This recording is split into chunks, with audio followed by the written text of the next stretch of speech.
Orbán Viktor több mint 15 éve vezeti Magyarországot. Magyar Péter pedig alig egy éve lépett a politika színpadára.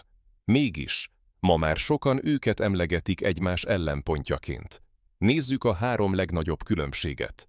Első. Stílus. Orbán épít, szervez, intézményesít. Magyar Péter fellép, kérdez, változást sürget. Az egyik egy rendszer embere, a másik annak kritikája.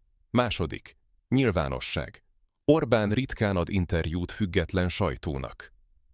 Magyar Péter hetente élőzik, kérdésekre válaszol. Egyik a kontrollt tartja fontosnak, a másik a nyitottságot hangsúlyozza.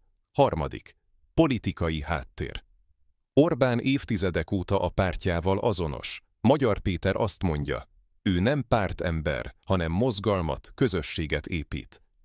De a kérdés, meddig lehet politikát csinálni párt nélkül?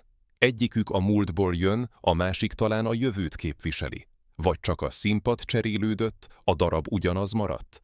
Te mit gondolsz? Írd meg kommentben.